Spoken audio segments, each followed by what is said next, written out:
ನಮಸ್ಕಾರ. ಭಾರತದ ಸ್ವಾತಂತ್ರ್ಯ ಸಂಗ್ರಾಮದ ಕಥೆ ಅಂದ್ರೆ ನಮ್ಮ ಕಣ್ಮುಂದೆ ನೂರಾರು ವೀರರ ಚಿತ್ರಣ ಬರುತ್ತೆ. ಆದರೆ ಸುಭಾಷ್ ಚಂದ್ರ ಬೋಸ್ ಅವರ ಕಥೆ ಇದೆಯಲ್ಲ, ಅದು ಸ್ವಲ್ಪ ವಿಭಿನ್ನ. ಗಾಂಧೀಜಿಯ ಅಹಿಂಸಾ ಮಾರ್ಗದಿಂದ ದೂರ ಸರಿದು ಶಸ್ತ್ರಾಸ್ತ್ರಗಳ ಮೂಲಕವೇ ಸ್ವಾತಂತ್ರ್ಯ ಪಡೆಯಬೇಕು ಅಂತ ಹೊರಟ ಬೋಸ್ ಅವರ ಆ ರೋಚಕ ಪಯಣದತ್ತ ಒಮ್ಮೆ ಕಣ್ಣು ಹಾಯಿಸೋಣ. ಹೌದು, ಎಲ್ಲವೂ ಶುರುವಾಗಿದ್ದು ಇದೇ ಒಂದು ಪ್ರಶ್ನೆಯಿಂದ. ಎರಡನೇ ಮಹಾಯುದ್ಧ ಶುರುವಾದಾಗ ಬೋಸ್ ಅದನ್ನು ಒಂದು ಗೋಲ್ಡನ್ ಆಪರ್ಚುನಿಟಿ ಅಂತ ನೋಡಿದ್ರು. ಯೋಚನೆ ಮಾಡಿ, ಬ್ರಿಟನ್ ಯುದ್ಧದಲ್ಲಿ ಬ್ಯುಸಿಯಾಗಿದೆ, ಇದೇ ಕರೆಕ್ಟ್ ಟೈಮು ಅವರ ವೀಕ್ನೆಸ್ಸನ್ನು ಉಪಯೋಗಿಸ್ಕೊಂಡು ನಾವು ಸ್ವಾತಂತ್ರ್ಯ ಪಡ್ಕೋಬೇಕು ಅಂತ ಅವರ ನಂಬಿಕೆ. ಇದೇ ಒಂದು ಯೋಚನೆ, ಇದೇ ಒಂದು ಸ್ಟ್ರಾಟಜಿ ಕಾಂಗ್ರೆಸ್ನ ಮುಖ್ಯವಾಹಿನಿಯಿಂದ ಅವರನ್ನು ಸಂಪೂರ್ಣವಾಗಿ ಬೇರೆ ಮಾಡ್ತು. ಹಾಗಂತ ಇದು ಕೇವಲ ಸ್ಟ್ರಾಟಜಿ ವಿಚಾರ ಆಗಿರಲಿಲ್ಲ.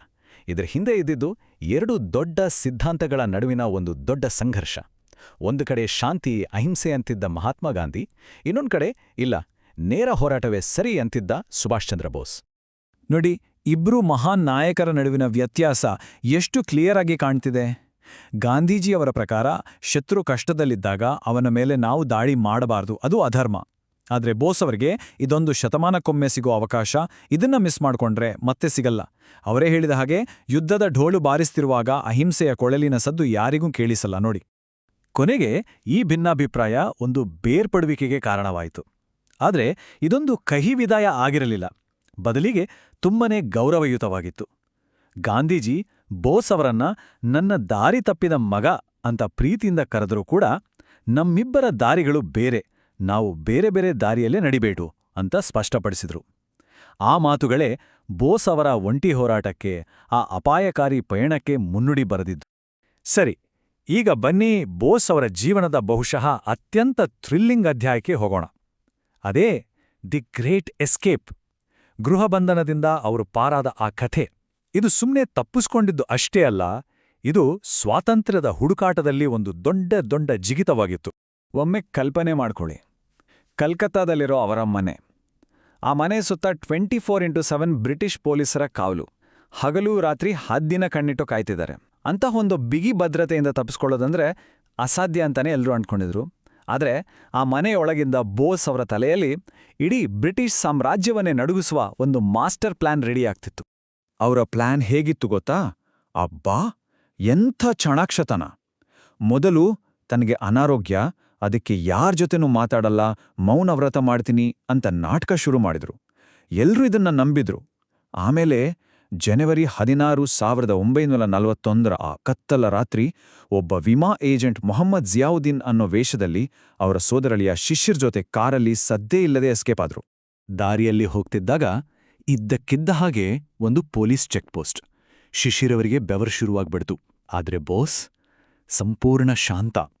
ಅವರು ಶಿಶಿರ್ಗೆ ಹೇಳಿದ್ದು ಇಷ್ಟೇ: ಕಾರನ್ನ ನಿಧಾನವಾಗಿ ನಿಲ್ಸು, ಒಂದ್ ನೆನ್ಪಿಟ್ಕೋ, ನೀನು ಈ ಕಾರಿನ ಓನರ್, ನಾನು ನಿನ್ನ ಡ್ರೈವರ್ ಜಿಯಾವುದ್ದೀನ್ ಅಷ್ಟೇ. ಅಬ್ಬಾ, ಆ ಒಂದು ಕ್ಷಣದಲ್ಲೂ ಎಂಥ ಧೈರ್ಯ, ಎಂಥ ಸ್ಥೈರ್ಯ! ಆ ರಾತ್ರಿ ಅವರು ಪೊಲೀಸರ ಕಣ್ಣು ತಪ್ಪಿಸಿದ್ದಲ್ಲ, ಇಡೀ ಬ್ರಿಟಿಷ್ ಸಾಮ್ರಾಜ್ಯಕ್ಕೆ ಚೆಳ್ಳೆಹಣ್ಣು ತಿನ್ಸೋಗಿದ್ರು. ಸರಿ, ಭಾರತದಿಂದಂತೂ ಅವರು ಯಶಸ್ವಿಯಾಗಿ ಪಾರಾದ್ರು. ಆದ್ರೆ ಮುಂದೇನು? ಬೋಸ್ ಅವರ ಗುರಿ ತುಂಬಾನೇ ಸ್ಪಷ್ಟವಾಗಿತ್ತು: ಬ್ರಿಟಿಷರ ವಿರುದ್ಧ ಹೋರಾಡೋಕೆ ಅಂತಾರಾಷ್ಟ್ರೀಯ ಮಟ್ಟದಲ್ಲಿ ಸಹಾಯ, ಅಂದ್ರೆ ಮಿತ್ರರನ್ನ ಹುಡುಕೋದು. ಇದು ಅವರ ಪಯಣದ ಎರಡನೇ ಭಾಗ, ಬಹುಶಃ ಮೊದಲನೇದ್ಕಿಂತ ಇನ್ನೂ ಹೆಚ್ಚು ಕಷ್ಟಕರವಾದ ಭಾಗ. ಅವರ ಪ್ರಯಾಣದ ಹಾದಿ ನೋಡಿದ್ರೇ ಆಶ್ಚರ್ಯ ಆಗುತ್ತೆ. ಜನವರಿ 1941ರಲ್ಲಿ ಕಾಲ್ನಡಿಗೆ, ಕಾರು ಎಲ್ಲಾದ್ರಲ್ಲೂ ಪ್ರಯಾಣ ಮಾಡಿ ಪೇಶಾವರ್ ದಾಟಿ ಕಾಬೂಲ್ ತಲುಪಿದ್ರು. ಅಲ್ಲಿಂದ ರಷ್ಯಾ ಹೋಗೋ ಪ್ರಯತ್ನ ವಿಫಲವಾಯಿತು. ಏಪ್ರಿಲ್ 1941ರಲ್ಲಿ ಅವರು ಜರ್ಮನಿಯ ಬರ್ಲಿನ್ ತಲುಪಿದ್ರು. ಸುಮಾರು 2 ವರ್ಷ, ಅಂದ್ರೆ 1943ರ ತನಕ ಅಲ್ಲೇ ಇದ್ದು ಆಜಾದ್ ಹಿಂದ್ ಫೌಜ್ ಕಟ್ಟೋಕ್ ಶುರು ಮಾಡಿದ್ರು. ಆಮೇಲೆ ಶುರುವಾಗಿದ್ದು ಮತ್ತೊಂದು ಸಾಹಸ. ಫೆಬ್ರವರಿ 1943ರಲ್ಲಿ ಜರ್ಮನಿಯಿಂದ ಏಷ್ಯಾಗೆ ಸಬ್ಮರೀನಲ್ಲಿ 90 ದಿನಗಳ ಕಾಲದ ಒಂದು ಅಪಾಯಕಾರಿ ಪಯಣ. ಇಲ್ಲಿ ಒಂದು ಮುಖ್ಯವಾದ ವಿಚಾರವನ್ನ ನಾವು ಗಮನಿಸಬೇಕು. ಭಾರತದಿಂದ ಸಾವಿರಾರು ಕಿಲೋಮೀಟರ್ ದೂರದಲ್ಲಿದ್ರು ಬೋಸ್, ಆದರೂ ತಮ್ಮ ಗುರಿಯನ್ನ ಒಂದು ಕ್ಷಣನೂ ಮರ್ತಿರ್ಲಿಲ್ಲ. ಜರ್ಮನಿಯಲ್ಲಿ ಬ್ರಿಟಿಷರ ಪರವಾಗಿ ಹೋರಾಡಿ ಯುದ್ಧ ಕೈದಿಗಳಾಗಿದ್ದ ಭಾರತೀಯ ಸೈನಿಕರನ್ನ ಒಟ್ಟುಗೂಡಿಸಿದ್ರು. ಅವರಲ್ಲಿ ದೇಶಭಕ್ತಿಯ ಕಿಚ್ಚು ಹಚ್ಚಿದ್ರು. ನಾವು ಬ್ರಿಟಿಷರಿಗಾಗಿ ಅಲ್ಲ, ಭಾರತಕ್ಕಾಗಿ ಹೋರಾಡಬೇಕು ಅಂತ ಹೇಳಿ ಒಂದು ಸೇನೆಯನ್ನೇ ಕಟ್ಟೋಕ್ ಶುರು ಮಾಡಿದ್ರು. ಇದೇ ಮುಂದೆ ಆಜಾದ್ ಹಿಂದ್ ಫೌಜಾಗಿ ಬೆಳೆದಿದ್ದು. ಈಗ ನಾವು ಬರ್ತಿದ್ದೀವಿ ಈ ಇಡೀ ಕಥೆಯ ಅತ್ಯಂತ ಭಾವನಾತ್ಮಕ, ಅತ್ಯಂತ ಸ್ಫೂರ್ತಿದಾಯಕ ಘಟ್ಟಕ್ಕೆ.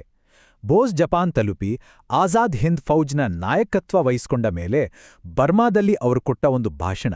ಆ ಭಾಷಣ ಇತಿಹಾಸದ ಪುಟಗಳಲ್ಲಿ ಅಚ್ಚಳಿಯದೇ ಉಳಿದುಬಿಡ್ತು. ಆ ದೃಶ್ಯವನ್ನ ಒಮ್ಮೆ ಮನಸ್ಸಲ್ಲಿ ಚಿತ್ರಿಸ್ಕೊಳ್ಳಿ. ಬರ್ಮಾ, ಸಾವಿರಾರು ಸೈನಿಕರು, ಅವರ ಕಣ್ಣುಗಳಲ್ಲಿ ಒಂದು ನಿರೀಕ್ಷೆ, ತಮ್ಮ ನಾಯಕ ಏನ್ ಹೇಳ್ತಾರೆ ಅಂತ ಕಾಯ್ತಿದ್ದಾರೆ. ಅವ್ರಿಗೆ ಬೇಕಾಗಿದ್ದು ಬರೀ ಆದೇಶ ಅಲ್ಲ, ಅವ್ರಿಗೆ ಬೇಕಾಗಿದ್ದು ಒಂದು ಸ್ಫೂರ್ತಿಯ ಕಿಡಿ. ಆ ಕ್ಷಣದಲ್ಲಿ ಬೋಸ್ ಕೇವಲ ಒಬ್ಬ ಸೇನಾಧಿಪತಿಯಾಗಿರಲಿಲ್ಲ, ಅವರು ಭಾರತದ ಸ್ವಾತಂತ್ರ್ಯದ ಕನಸಿನ ಪ್ರತಿರೂಪವಾಗಿದ್ರು. ಅವರು ತಮ್ಮ ಭಾಷಣದಲ್ಲಿ ಸ್ವಾತಂತ್ರ್ಯ ಅನ್ನೋದು ಸುಲಭವಾಗಿ ಸಿಗಲ್ಲ, ಅದಕ್ಕೆ ನಾವು ದೊಡ್ಡ ಬೆಲೆ ತೆರಲೇಬೇಕು ಅಂತ ಹೇಳಿದ್ರು.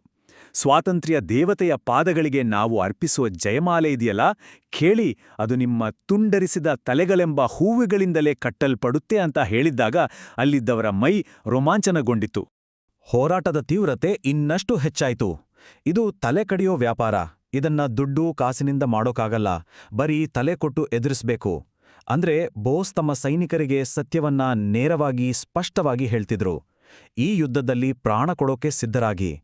ಮತ್ತು ಆಗ ಬಂತು ಇತಿಹಾಸದ ಆ ಅಜರಾಮರ ಕರೆ, ತುಮ್ ಮುಜೆ ಖೂನ್ ದೋ, ಮೈ ತುಮೆ ಆಜಾದಿ ದೂಂಗಾ. ನೀವು ನನಗೆ ರಕ್ತ ಕೊಡಿ, ನಾನು ನಿಮಗೆ ಸ್ವಾತಂತ್ರ್ಯ ಕೊಡುತ್ತೇನೆ. ಈ ಒಂದು ವಾಕ್ಯ ಇದೆಯಲ್ಲ, ಇದು ಕೇವಲ ಒಂದು ಘೋಷಣೆಯಾಗಿರಲಿಲ್ಲ, ಅದೊಂದು ಪ್ರಮಾಣವಾಗಿತ್ತು. ಸಂಪೂರ್ಣ ತ್ಯಾಗಕ್ಕೆ ಪ್ರತಿಯಾಗಿ ಸಂಪೂರ್ಣ ಸ್ವಾತಂತ್ರ್ಯದ ವಚನ. ಇದೇ ಆಜಾದ್ ಹಿಂದ್ ಫೌಜ್ನ ಆತ್ಮವಾಯಿತು. ಬೋಸ್ ಅವರ ಆ ಕರೆ ಬರೀ ಮಾತುಗಳಲ್ಲಿ ಉಳಿಲಿಲ್ಲ, ಅದು ಕಾರ್ಯರೂಪಕ್ಕೆ ಬಂತು.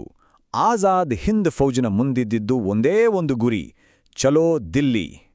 ಭಾರತದ ಹೃದಯ ದೆಹಲಿಯ ಕಡೆಗೆ ನುಗ್ಗೋದು. ಅವರ ಕರೆಯ ಪ್ರಭಾವ ಎಷ್ಟಿತ್ತು ಗೊತ್ತಾ?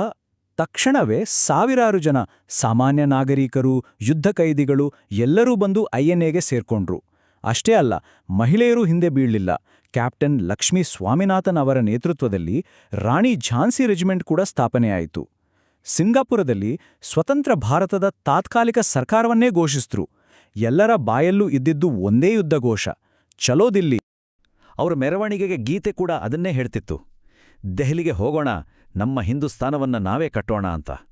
ಅವರ ಪ್ರತಿ ಹೆಜ್ಜೆಯಲ್ಲೂ ಪ್ರತಿ ಉಸಿರಲ್ಲೂ ಇದ್ದಿದ್ದು ಆ ಒಂದೇ ಕನಸು, ದೆಹಲಿಯ ಕೆಂಪು ಕೋಟೆಯ ಮೇಲೆ ನಮ್ಮ ತ್ರಿವರ್ಣ ಧ್ವಜ ಹಾರಬೇಕು ಅನ್ನೋದು.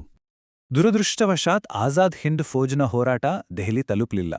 ಆದರೆ ಅವರ ತ್ಯಾಗ, ಬಲಿದಾನಗಳು ವ್ಯರ್ಥವಾಯ್ತಾ? ಖಂಡಿತ ಇಲ್ಲ. ಭಾರತೀಯರು ಈಗ ಸ್ವಾತಂತ್ರ್ಯಕ್ಕಾಗಿ ಪ್ರಾಣ ಕೊಡೋಕೂ ಸಿದ್ಧರಿದ್ದಾರೆ ಅನ್ನೋ ಸ್ಪಷ್ಟ ಸಂದೇಶವನ್ನ ಅವರ ಹೋರಾಟ ಬ್ರಿಟಿಷರಿಗೆ ಕೊಟ್ಟಿತ್ತು. ಇದು ಭಾರತದ ಸ್ವಾತಂತ್ರ್ಯವನ್ನ ಬೇಗ ತಂದ್ಕೊಡ್ತು ಅಂತ ಇವತ್ತಿಗೂ ಅನೇಕ ಇತಿಹಾಸಕಾರರು ವಾದಿಸ್ತಾರೆ. ಹಾಗಾದ್ರೆ ಈ ಒಂದು ಪ್ರಶ್ನೆಯೊಂದಿಗೆ ಈ ಚರ್ಚೆಯನ್ನ ಮುಗಿಸೋಣ. ಒಂದು ವೇಳೆ ಅವರೇ ಇರೋದಿದ್ರೆ ಭಾರತಕ್ಕೆ ಸ್ವಾತಂತ್ರ್ಯ ಸಿಗೋದು ಇನ್ನೂ ತಡವಾಗ್ತಿತ್ತಾ? ಯೋಚಿಸಿ.